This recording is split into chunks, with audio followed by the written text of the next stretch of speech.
నమస్కారం. రేషియా టీవీ వార్తలకు స్వాగతం. నా పేరు దివ్య. వార్తలకు ముందుగా హెడ్లైన్స్. మాల్దీవులకు అన్ని విధాలుగా అండగా నిలుస్తాం. 4,850 కోట్ల రుణం ప్రకటించిన మోదీ. బేషరతుగా మిథున్ రెడ్డిని బెయిల్పై విడుదల చేయాలి. శాసన మండలి సభ్యుడు కుడుపూడి సూర్యనారాయణ.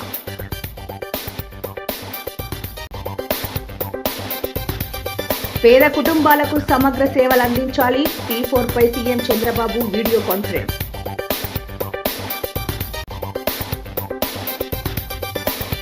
పారా లీగల్ వాలంటీర్ల కీలక పాత్ర. 2 రోజుల శిక్షణ కార్యక్రమం ప్రారంభం. మిథున్ రెడ్డితో కుటుంబ సభ్యుల ములాఖత్. కక్షపూరితంగానే అరెస్ట్ చేశారన్న మార్గాని భరత్. ఇక డీటెయిల్స్ చూస్తే, పరస్పర విశ్వాసమే ప్రాతిపదికగా భారత్ మాల్దీవుల మైత్రి సాగుతోందని ప్రధాని నరేంద్ర మోదీ తెలిపారు. రక్షణ సామర్థ్యాన్ని పెంపొందించుకోవడంలో ఈ ద్వీప దేశానికి అండగా ఉంటామన్నారు. ద్వీప దేశానికి 4,850 కోట్ల రుణాన్ని ప్రకటించారు. తమ దేశ పర్యటనకు వచ్చిన ప్రధాని మోదీకి మాల్దీవులు అధ్యక్షుడు అధికారిక విందు ఏర్పాటు చేశారు. ఈ సందర్భంగా మోదీ నాయకత్వాన్ని కొనియాడారు. 4,078 రోజుల పాటు ప్రధాని పదవిలో కొనసాగుతుండటం అనేది చిరస్మరణీయ మైలురాయి అని అన్నారు. ప్రజాసేవపై మీకున్న నిబద్ధత, దేశ ప్రజల పురోగతి, శ్రేయస్సుపై మీకున్న అంకితభావానికి ఈ మైలురాయి నిదర్శనమని మైన్యూ ప్రశంసలు కురిపించారు. సుదీర్ఘకాలంగా మాల్దీవులకు భారత్ సన్నిహిత, విశ్వసనీయ భాగస్వామిగా నిలుస్తుంది. భద్రత, వాణిజ్యం, ఆరోగ్య సంరక్షణ, విద్య వంటి విస్తృత రంగాల్లో ఇరు దేశాల మధ్య పరస్పర సహకారం కొనసాగుతుంది.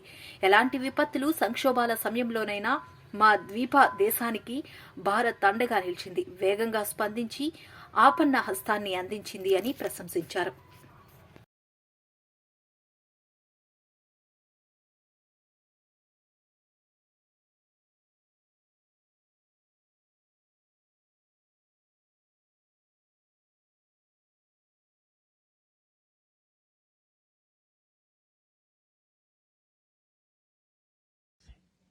भारत मालदीव का सबसे करीबी पड़ोसी है। मालदीव भारत की नेबरहुड फर्स्ट पॉलिसी और महासागर विजन दोनों में एक अहम स्थान रखता है। भारत को मालदीव का सबसे भरोसेमंद मित्र होने पर भी गर्व है। आपदा हो या महामारी, भारत हमेशा फर्स्ट रिस्पॉन्डर बनकर साथ खड़ा रहा है। एसेंशियल कमोडिटीज उपलब्ध कराने की बात हो या कोविड के बाद अर्थव्यवस्था को संभालना, भारत ने हमेशा साथ मिलकर काम किया है। For us it is always friendship first. Friend, पिछले साल अक्टूबर में राष्ट्रपति जी की भारत यात्रा के दौरान हमने व्यापक आर्थिक और समुद्री सुरक्षा साझेदारी का विजन साझा किया था। अब यह रियलिटी बन रहा है और उसी का परिणाम है कि हमारे संबंध नई ऊंचाइयों को छू रहे हैं। कई सारी परियोजनाओं का लोकार्पण संभव हुआ है। भारत के सहयोग से बनाए गए 4,000 सोशल हाउसिंग यूनिट्स अब मालदीव में कई परिवारों के लिए नई शुरुआत बनेंगे, नया आशियाना होंगे। Greater Male connectivity project, Addu road development project और रीडेवलप किए जा रहे हनी माधु अंतर्राष्ट्रीय हवाई अड्डे से ये पूरा क्षेत्र एक महत्वपूर्ण ट्रांजिट और आर्थिक केंद्र बनकर उभरेगा। जल्द ही फेरी सिस्टम की शुरुआत से अलग अलग आइलैंड्स के बीच వైసీపీ ఫ్లోర్ లీడర్ మిథున్ రెడ్డిని అరెస్ట్ చేయడం దారుణమని వైఎస్ఆర్సీపీ ఎమ్మెల్సీ కుడుపూడి సూర్యనారాయణ అన్నారు. స్థానిక శ్యామలాంబ ఆలయ సెంటర్లోని ఉభయ తెలుగు రాష్ట్రాల శెట్టి బలిజ సంఘం అధ్యక్షులు పిల్లి సుబ్రహ్మణ్యం నివాసంలో ఆయన మీడియాతో మాట్లాడారు. పార్లమెంటు సమావేశాల ముందు రోజు కావాలనే అరెస్టు చేసినట్లు కనిపిస్తోందన్నారు. రాజ్యాంగం కల్పించిన ప్రాథమిక హక్కుల్లో కీలకమైన భావ ప్రకటన హక్కుని, వ్యక్తి స్వేచ్ఛను హరించడం తగదన్నారు. దురదృష్టవశాత్తు ప్రజాస్వామ్య విలువలు అడుగంటిపోతున్నాయని విచారం వ్యక్తం చేశారు. అధికారం ఉంది కదా అని అన్ని ఆధారాలు లేకుండా అరెస్టు చేస్తే ఎలాగన్నారు. ప్రజాస్వామ్య పోకడలు ఎక్కడికి పోతున్నాయని ఆయన ప్రశ్నించారు. గత ప్రభుత్వంలో జగన్మోహన్ రెడ్డిని ప్రధాని మోదీ కౌగిలించుకుని వెన్నుపోటు పొడిచారని, ఇప్పుడు మంత్రి లోకేష్ ని మోదీ కౌగిలించుకున్నారని, రేపటి పరిస్థితి ఏమిటో అని చలోక్తి విసిరారు. ఉభయ తెలుగు రాష్ట్రాల శెట్టి బలిజ సంఘం అధ్యక్షులు పిల్లి సుబ్రహ్మణ్యం, అమలాపురం లీగల్ సెల్ అధ్యక్షుడు కుడుపూడి త్రినాథ్, ఎం ప్రసాద్, పిల్లి గంగాధర్, కురుమిల్లి శాంతి స్వరూప్ తదితరులు పాల్గొన్నారు. ప్రజాస్వామ్యానికి ప్రపంచంలో ఉన్నతమైనటువంటి స్థానాన్ని ఆపాదిస్తూ ఒక చక్కటి రాజ్యాంగం సుప్రీంకోర్టు వారు చెప్పారు, రాజ్యాంగం చెప్తుంది. అలాగే 5 సంవత్సరాలు ఆయన ద్వారా ప్రభుత్వాన్ని నడుపుకొని ఈవేళ ఈ కేసులన్నీ కూడా ఇవన్నీ మరి ఉగ్రవాదుల మీదో తీవ్రవాదుల మీద పెట్టవలసినటువంటి కేసులను పెట్టి వారిని జైలు పాలు చేయటం ప్రజాస్వామ్యానికి తీరని లోటు. ఈవేళ మరి నీరవ్ మోడీ గారు ఆర్థిక ఉగ్రవాది, అన్ని లక్షల కోట్లు బ్యాంకుల నుంచి పట్టిపోయారు. విజయ్ మాల్యా గారు పట్టిపోయారు. అలాగే అనిల్ అంబానీ గారు పట్టిపోయారు. ఇంతమంది ఉగ్రవాదులు భారతదేశంలో డబ్బంతా దోచుకెళ్ళిపోతుంటే వారిని మాత్రమే కాపాడుకుంటూ ప్రభుత్వాలు ఈవేళ మిథున్ రెడ్డి గారిని మరి ఇలాగా ఆయన వ్యక్తిత్వాన్ని హసనం చేయడం అంటారు. దీన్ని ఒక వ్యక్తిని జైల్లో పెట్టడం అంటే జీవితకాలం ఆయన్ని మరి చాలా ఇబ్బందులు పాలు చేయడం అని మేము ఖచ్చితంగా ప్రజాస్వామ్యవాదులుగా, అడ్వకేట్గా నేను భావిస్తున్నాను.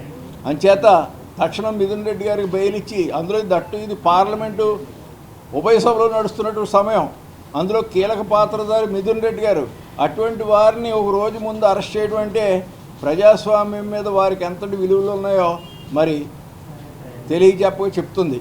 అలాగే పోలీసు వారికి కూడా ఒక సరిహద్దులు ఉన్నాయి.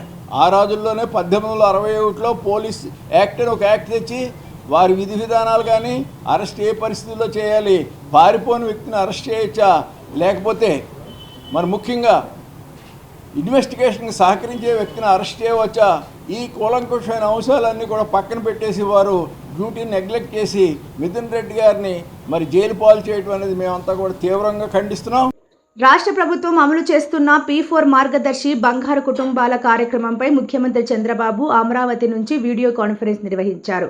శాసనసభ్యులు, శాసన మండలి సభ్యులు, జిల్లా కలెక్టర్లు, ఇతర అధికారులు పాల్గొన్నారు.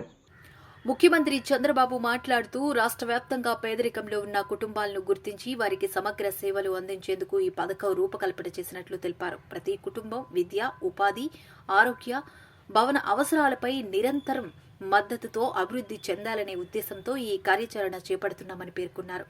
ఒక వ్యక్తికి ఒకటే కుటుంబం కాకుండా వారి ఆర్థిక స్థితి కూడా దృష్టిలో ఉంచుకొని మరింత మందిని దత్తత తీసుకోవడం, ఆ మేరకు వారి వివరాలు నమోదు అయ్యేలా చేయాలని, తగిన అర్హత ప్రమాణాల ఆధారంగా మాత్రమే ఎంపిక జరగాలన్నారు. P4 కార్యక్రమంలో భాగంగా తూర్పుగోదావరి జిల్లా పరిధిలో రూపొందించుకున్న కార్యాచరణ ప్రణాళిక అమలు చేయడంపై వివరాలు తెలియజేశారు. ఎమ్మెల్సీ సోము వీర్రాజు, జేసీఎస్ చిన్న రాముడు, DRO T Sitaramurthy, CPO L Appalakonda తదితరులు పాల్గొన్నారు.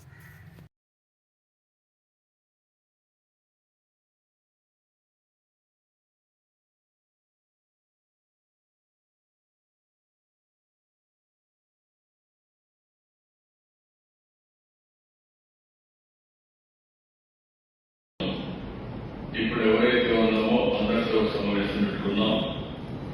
ఆ తర్వాత రెండవ కార్యక్రమం 25వ తారీఖు పెట్టుకున్నాం. మనందరి ఆలోచన ఒకప్పుడు మనం చూస్తే ఆర్థిక సంస్కరణలు వచ్చిన తర్వాతనే సంపద పెద్ద ఎత్తున సృష్టించబడుతుంది. ఆర్థిక సంస్కరణలు వచ్చే వరకు మన గ్రోత్ రేట్ చాలా తక్కువ ఉండేది. ఎవరైనా చూస్తే ప్రధానమంత్రి నరేంద్ర మోడీ గారి నాయకత్వంలో 11 సంవత్సరాల్లో 11వ ఆర్థిక వ్యవస్థ ఈరోజు 4వ స్థానానికి వచ్చాం. 4వ స్థానం నుంచి తొందరలోనే 3వ స్థానానికి చేరబోతున్నాం. అక్కడి నుంచి 2047కి వికసిత్ భారత్ 2047తో ప్రపంచ ఆర్థిక వ్యవస్థల్లో నెంబర్ 1 కావాలని మనందరి ఆకాంక్ష.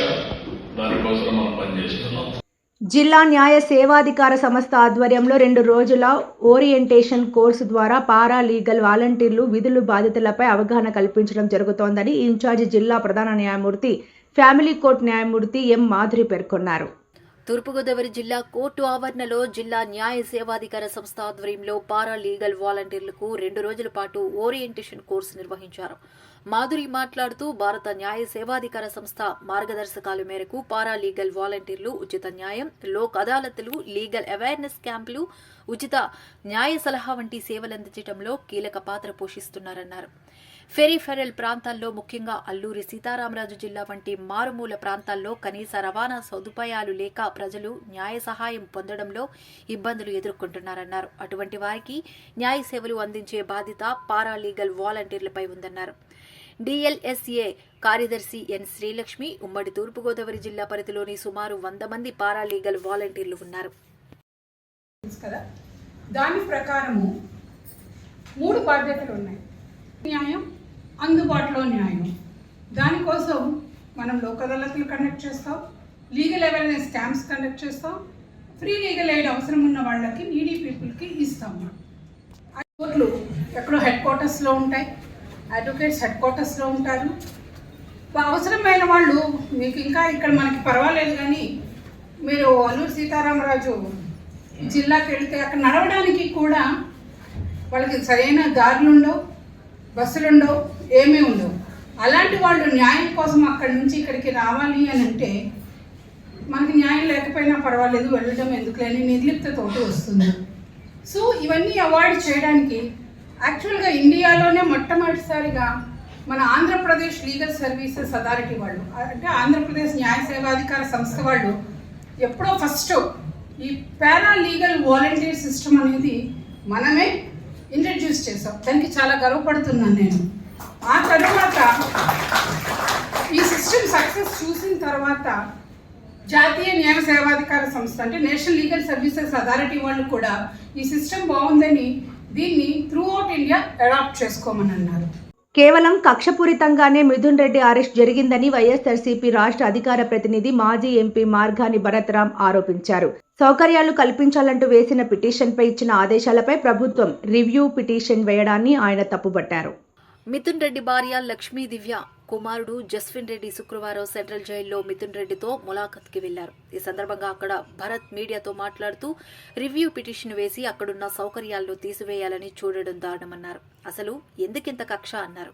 పెద్దిరెడ్డి రామచంద్రరెడ్డితో 40 ఏళ్లుగా చంద్రబాబుకి వైరం ఉండొచ్చు, అది అడ్డం పెట్టుకుని కొడుకుని ఇలా ఇబ్బంది పెడితే ఆనందం పొందుతున్నారా అని ప్రశ్నించారు.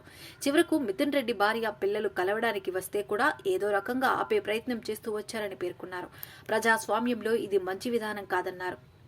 మద్యం విషయంలో గత ప్రభుత్వం ఎక్కడా అవకతవకలు జరగలేదన్నారు. ప్రభుత్వం చేస్తున్న తప్పులకు ఖచ్చితంగా భవిష్యత్తులో మూల్యం చెల్లించుకోవాల్సి ఉంటుందని హెచ్చరించారు.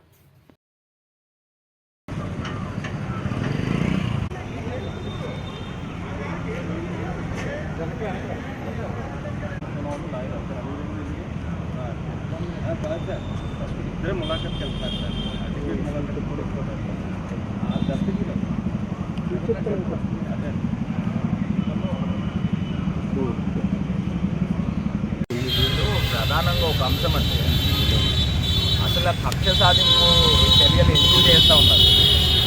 ఇప్పుడు కోర్టు ఆల్రెడీ ఒక ఆర్డర్స్ ఇచ్చారు. ఆర్డర్స్ ఇచ్చిన దాని మీద వీళ్ళు రివ్యూ పిటిషన్ వేసి అక్కడ ఉన్న సౌకర్యాలని తీసే కార్యక్రమం చేస్తూ ఉన్నారు. నేను అడుగుతా ఉన్నా, అసలు ఎందుకు ఇంత కక్ష సాధింపు? ఇప్పుడు పెద్దిరెడ్డి రామచంద్రారెడ్డి గారు అని అంటే చంద్రబాబు నాయుడు గారికి ఓ 40-50 సంవత్సరాల నుంచి ఆ వైరం ఉంది. ఆ వైరము కొడుకుని ఇబ్బంది పెడితే ఆయనకి చంద్రబాబు నాయుడు గారికి మనశ్శాంతి ఉంటుందా? పెద్దిరెడ్డి రామచంద్రారెడ్డి గారి కొడుకుని ఇబ్బంది పెడితే అలా అర్థం కావట్లేదు. అసలు నేను అడుగుతా ఉన్నా, ఇప్పుడు 3200 కోట్లు అని కదా మీరు స్కామ్ జరిగిందని అంటున్నారు. అసలు గవర్నమెంట్ ఎక్స్చెక్కర్కి నష్టం ఎక్కడ వచ్చిందో అర్థం కావట్లే. నాకు ఇప్పటికీ ఆశ్చర్యం అనిపిస్తుంది. ఇప్పుడు చంద్రబాబు నాయుడు గారు 2019లో దిగిపోయే టైంకి 18,000 కోట్ల రూపాయలు గవర్నమెంట్కి సేల్స్ ఉండేది. జగన్మోహన్ రెడ్డి గారు టెన్యూర్ కంప్లీట్ అయ్యేసరికి 25,000 కోట్ల రూపాయలు సేల్స్ పెరిగింది. అంటే 7,000 కోట్ల రూపాయల ఆదాయము సేల్స్ పెరిగితే అసలు గవర్నమెంట్కి నష్టం ఎక్కడ వచ్చింది? 3,200 కోట్లని మీరు ఏ రకంగా ప్రూవ్ చేస్తారు ఇప్పటికీ అర్థం కావట్లేదు. ఏ డిస్టిలరీ వాళ్ళు కంప్లైంట్ పెట్టారు, జగన్మోహన్ రెడ్డి గారు ప్రభుత్వంలో లంచాలు ఇచ్చారని కానీ లేకపోతే ఇంకోటి చేశారని కానీ ఎవరు ఇచ్చారు? మీరు ఏదో కొంతమందిని అధికారులను తీసుకొని వాళ్ళని అందరినీ కూడా చితక్కొట్టి, ఇప్పుడు మన కానిస్టేబుల్ అదే కదా జరిగింది, గన్మ్యాన్ పెట్టి తప్పుడు వాంగ్మూలాలు కన్ఫెషన్ స్టేట్మెంట్లు ఇచ్చి ఇరికిచ్చే కార్యక్రమం చేస్తున్నారు. ఇవాళ గవర్నమెంట్కి ఆదాయం వచ్చిందా రాలేదా చంద్రబాబు నాయుడు గారి ప్రభుత్వం మీద? అసలు ఎక్కడ నష్టం జరిగింది? 3,200 కోట్ల రూపాయలు మీరు ఎట్లా ప్రూవ్ చేస్తారు? ఇవన్నీ ప్రశ్నలు. ఇవాళ ఆయన మిథున్ రెడ్డి గారు భార్య వాళ్ళ పిల్లలు వచ్చినప్పుడు కూడా దాన్ని కూడా ఏదో రకంగా ఆపే కార్యక్రమం చేస్తూ ఉంటారు. నిన్న కోర్టు నుంచి తెచ్చుకునే కార్యక్రమం చేస్తారు. నేను అడుగుతున్నాను, అసలు ఏంటి ఆనందం ఏంటి అని అర్థం కావట్లేదు ఈ చంద్రబాబు నాయుడు గారు. అంటే పెద్దిరెడ్డి రామచంద్రారెడ్డి గారి కొడుకుని ఇబ్బందులు పెట్టి ఆయన ఇబ్బంది పడుతూ ఉంటే ఈయన రాక్షస ఆనందం పొందుతూ ఉన్నాడా అని నన్ను అడుగుతూ ఉన్నాను. ఇది నిజంగా ప్రజాస్వామ్యంలో ఇది మంచి పద్ధతి కాదు. రేపు అంటారు చూసారా, వాడలు బళ్ళు బళ్ళు వాడలు అవుతాయని. ఖచ్చితంగా మాట టైం వస్తుంది. ఆ టైం వచ్చినప్పుడు కూడా ఇప్పుడు మొన్న రామచంద్రారెడ్డి అని చెప్పారు క్లియర్గా, మా ఈ సిట్లు ఉండో నేరుగా విచారణ దర్యాప్తు చేస్తాము, ఏ రకంగా అయితే మీరు చేశారో దానికి 2 3 కూడా ఉంటాయనేది కూడా అవగాహన చేసుకోమని. రాష్ట్ర అభివృద్ధి ప్రదాత ముఖ్యమంత్రి నారా చంద్రబాబు నాయుడు, విద్యాశాఖ మంత్రి నారా లోకేష్ ని Rajamahendravaram rural MLA TDP polit bureau సభ్యుడు గోరెంట్ల బుచ్చయ్య చౌదరి మర్యాదపూర్వకంగా కలిశారు. పలు విషయాలపై చర్చించుకున్నారు. నియోజకవర్గ అభివృద్ధికి అందిస్తున్న సహకారంపై సీఎం చంద్రబాబుకు నారా లోకేష్ గోరెంట్ల కృతజ్ఞతలు తెలిపారు. ఆయన వెంట ఇటీవల అమెరికా నుంచి విచ్చేసిన గోరెంట్ల మనవడు దండమూడి ఈశాన్ కూడా ఉన్నారు. ఈ సందర్భంగా పలు విషయాలపై చంద్రబాబు, లోకేష్లు ఈశాన్తో ఆప్యాయంగా ముచ్చటించారు.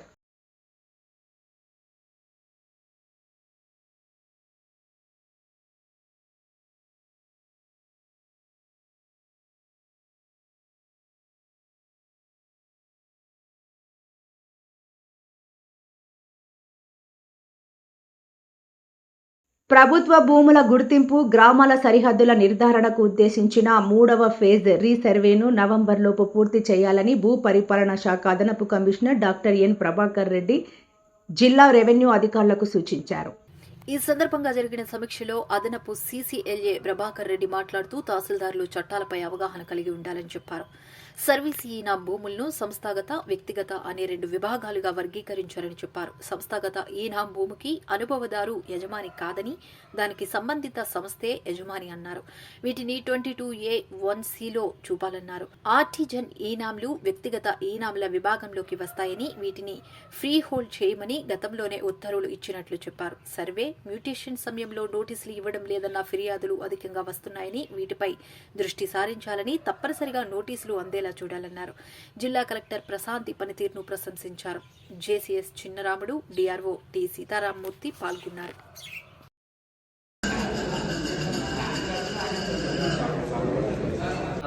మెయింటైన్ చేయడానికి డబ్బులు ఇవ్వలేక కొంత పొలం ఇచ్చి సేమ్ స్టోరీ మళ్ళీ జీతం రోజు కొంత పొలం కౌలుకి ఇచ్చి ఆ డబ్బులతోటి ఆ సత్రాన్ని మెయింటైన్ చేయాలి. చారిటబుల్ ఇన్స్టిట్యూషన్స్ అలాగే హద్రాంగి మట్లాగా రకరకాల మఠాలు ఉంటాయి. అభోగరం, తర్వాత మంత్రాలయం, ఇక్కడ కూడా రకరకాల మఠాలు ఉండవచ్చు. ఆ మఠం మెయింటెనెన్స్ కూడా ఇదే విధంగా ఇచ్చారు. ఇది ఒక రకమైన ఇనాములు. రెండో రకమైనటువంటిది వ్యక్తిగత ఇనాములు. ఎవరో ఒక కవి మంచి కవితలు చదివాడు, రాశాడు ఒక మంచి పుస్తకం అని చెప్పి కొన్ని 10 ఎకరాలు తీసుకో 150. And second major contribution in agriculture, every sector is poultry and followed by fisheries.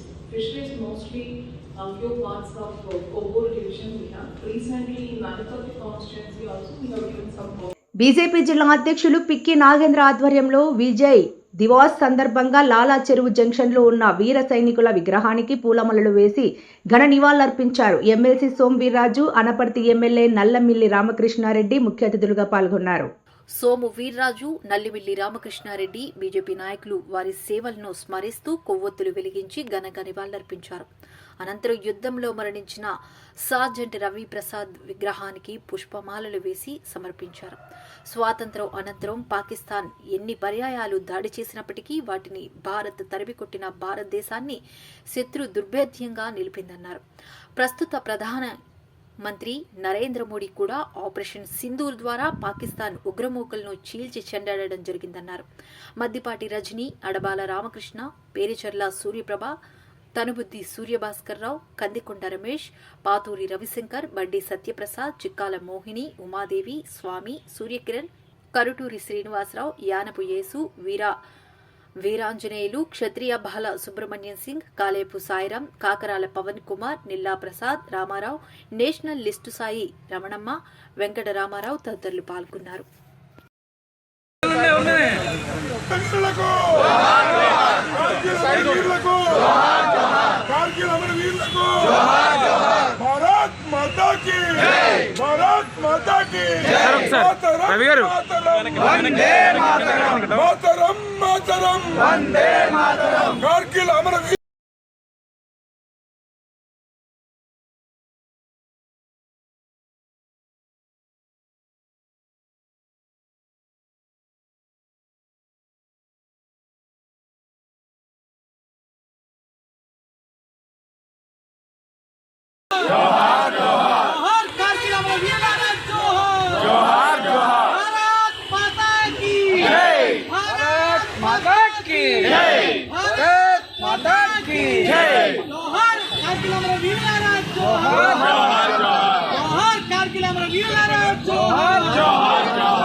ఎగువ ప్రాంతాల నుంచి వస్తున్న వరద నీటితో పాటు తెలంగాణ వ్యాప్తంగా కురుస్తున్న వర్షాలకు భద్రాచలం వద్ద గోదావరి నీటి మట్టం క్రమంగా పెరుగుతోంది. శనివారం ఉదయం 7 గంటలకు గోదావరి నీటి మట్టం 32.5 అడుగులు దాటి ప్రవహిస్తోంది. ఎగువ ప్రాంతాల నుంచి వస్తున్న ప్రవాహంతో భద్రాచలం వద్ద నీటి మట్టం ఇంకా పెరుగుతుందని అధికారులు తెలిపారు. దుమ్ముగూడెం మండలం పర్ణశాల వద్ద పర్యాటక ప్రదేశం నారచీరల ప్రాంతం వద్దకు వరద నీరు చేరడంతో పర్యాటకులను నిలుపుదల చేశారు. భద్రాచలం పట్టణంలోకి స్లూయిజ్ల ద్వారా వరద నీరు రాకుండా అధికారులు మోటార్లను ఏర్పాటు చేశారు. ధవళేశ్వరం వద్ద కూడా గోదావరి నీటి మట్టం క్రమేపీ పెరుగుతూ వస్తుంది. ధవళేశ్వరం కాటన్ బ్యారేజీ వద్ద ప్రస్తుతం నీటి మట్టం 10.9 అడుగులకు చేరుకుంది. బ్యారేజీకి 2.23 లక్షల క్యూసెక్కుల నీరు చేరుతుండగా ఇరిగేషన్ అధికారులు 150 గేట్లను ఎత్తి 2.46 లక్షల క్యూసెక్కుల అదనపు జలాలను సముద్రంలోకి విడుదల చేస్తున్నారు. 3 ప్రధాన పంట కాలువలకు 8,500 క్యూసెక్లు విడుదలవుతున్నాయి.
చేనేత పితామహులు మాజీ రాజ్యసభ సభ్యులు ప్రగడ కోటయ్య 110వ జయంతి కార్యక్రమం స్థానిక తుమ్మలావ శ్రీ భావన ఋషి ఆలయ ప్రాంగణంలోని పద్మశాలి భవన్లో గ్రేటర్ రాజమహేంద్రవరం నగర వీవర్స్ యునైటెడ్ ఫ్రంట్ శాఖ ఆధ్వర్యంలో జరిగింది. దేవంగా, పద్మశాలి, కర్ణభక్త, పట్టుశాలి, కరికాల భక్త మొదలగు చేనేత కులాల ప్రతినిధులు పాల్గొన్న ఈ కార్యక్రమానికి వీవర్స్ యునైటెడ్ ఫ్రంట్ రాష్ట్ర ఉపాధ్యక్షులు చందం రాధాకిషన్ అధ్యక్షత వహించారు. వీవర్స్ యునైటెడ్ ఫ్రంట్ నాయకులు కెకే సంజీవరావు మాట్లాడుతూ తన ఊపిరి ఉన్నంత వరకు చేనేత అభివృద్ధికి కృషి చేసిన మహానీయుడు ప్రగాఢ కోటయ్య అని, నగరంలో ప్రగాఢ కోటయ్య విగ్రహాన్ని ఏర్పాటు చేయడానికి ఫ్రంట్ కృషి చేయాలని కోరారు. సప్ప ఆదినారాయణ, బల్లా శ్రీనివాసరావు, జొన్నాదుల రమేష్ బాబు, వానపల్లి వెంకటేశ్వరరావు, కోటంశెట్టి సత్యనారాయణ, కెఎస్ బాబు, బొజ్జ రామకృష్ణ, వానపల్లి రామకృష్ణ, తీడా ఆది దుర్గాప్రసాద్, వానపల్లి రామకృష్ణ, జొన్నాదుల కుమార్, కట్టా శివప్రసాద్ ప్రగడ కోటయ్య చిత్రపటానికి పూలమాలలు వేసి నివాళులర్పించారు.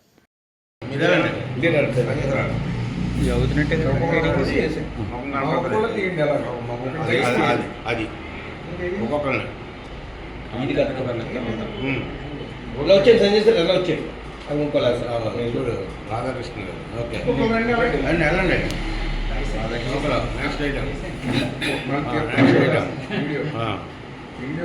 వెళ్ళండి మీరు వేసారా తిందాం మీరు వెళ్ళండి. ప్రగడ కోటయ్య గారు ప్రగడ కోటయ్య గారు ప్రగడ కోటయ్య గారు ప్రగడ కోటయ్య గారు రివర్స్ ఫ్రంట్ ఐక్యత రివర్స్ ఫ్రంట్ ఐక్యత రివర్స్ ఫ్రంట్ ఐక్యత రివర్స్ ఫ్రంట్ ఐక్యత రివర్స్ ఫ్రంట్ ఐక్యత రివర్స్ ఫ్రంట్ ఐక్యత ప్రగడ కోటయ్య. అందరికీ నమస్కారం అండి. ఇవాళ ప్రకట కోటయ్య గారి యొక్క జన్మదినం 110వ జన్మదిన సందర్భంగా ఇవాళ వీవర్స్ యునైటెడ్ ఫ్రంట్ తరఫున మన రాజమండ్రిలో ఉన్నటువంటి పద్మశాలి సంక్షేమ సంఘం యొక్క కార్యాలయంలో ఆయనకి ఘనంగా మనం నివాళులు అర్పించడం జరిగింది. మరి ఈ సందర్భంలో ఆయన గురించి కొన్ని ముఖ్యమైనటువంటి విషయాలు మనం చర్చించుకోవాల్సిన అవసరం ఉంది. ఆయన 1917లో జూలై 26వ తారీఖున గుంటూరు జిల్లా నిడమోళ్ళు గ్రామంలో జన్మించడం జరిగింది. ఆయన ఎడ్యుకేషన్ స్కూల్ ఎడ్యుకేషన్ అంతా కూడా మరి ఆయన ముందు చెప్పుకోవాల్సింది ఏంటంటే వాళ్ళ ఫాదర్ గారి పేరు వీరభద్రుడు, తల్లి గారి పేరు కోటమ్మ. ఈ వార్తలు ఇంతటితో సమాప్తం. నమస్కారం.